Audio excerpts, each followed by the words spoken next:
Hello, hello mga ka-farming! Welcome to Antonio Di Charlie Farm. For today's video guys ay itutur ko kayo dito sa aking babuyan.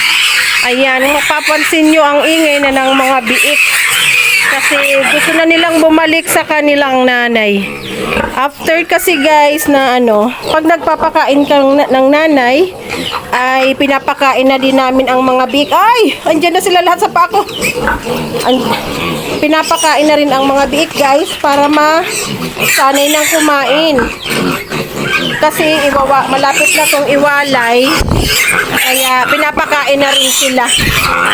So, para hindi kumain kasabay ng mga nanay, kailangan ihiwalay kasi magtataiyan sila pag nakakain ng darak. Ay! Oh, ayan na. Grabe, nagkagulo na guys. Oh, lahat na ba nakapasok? Ayan sila. Ayan ang nakakatuwa guys. Ang gaganda ng mga biik ngayon guys. Oh, lahat healthy. 10 yan na biik. So, isa lang ang dyan. Isa lang ang namatay kasi yun. Yun yung last na mailabas. Last na maipanganak kaya medyo malnourished siya. Pero nag-survive pa naman ng 2 weeks. Pero hindi talaga. Hindi na naiipit na rin kasi ng mga kapatid niya at malalaki na. Ito yung nanay guys, si Lola. Mabait yan. So, na to? Naka-8 ng panganak. So, ang baboy guys na inahin ay pwedeng manganak hanggang 12 times. As long as magaganda pa ang kanyang mga biik. Ayan, iwawalay na to guys sa, na ba ngayon? 17, oh. In 3 days, iwawalay na sila.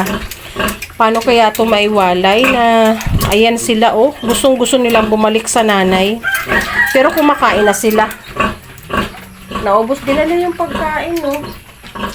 Naubos din pala nila. Ayan. Pag nagpapakain dito sa nanay, guys, pinapalabas namin. Andoon yung kainan nila, oh. Ubos din nila. So, ayan. Tapos, pag naisip nilang napapadidi na sila, ganyan, mag-iingay na. Kaya, pupuntahan ko na kasi ang ingay na talaga. Buti na lang, walang kapitbahay. Ayan ang aming likod guys, oh. Ayan, although taniman pa namin yan. So, mapapansin nyo guys, lahat siya nakabakod-bakod kasi para sa kambing. Yung kambing kasi palipat-lipat. Tayo, nagpa-vlog ako, nagkikis naman to sa kilikili ko si Lola. Super bait nitong inahin namin guys, oh. Agawan sila. O, ikaw naman, ha? Magmaritis ka? Uy, damit ko na yan. Ninat-nat na yung damit ko.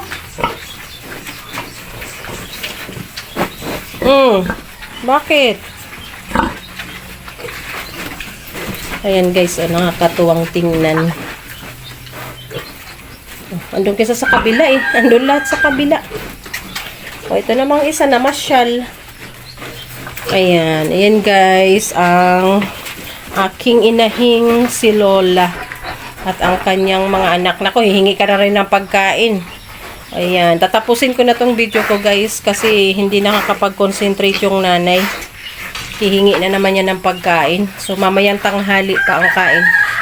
3 times a day ang kain ng pakain sa baboy guys. Almusal, tanghali at alas 6 ng gabi. So, para hapunan na rin nila.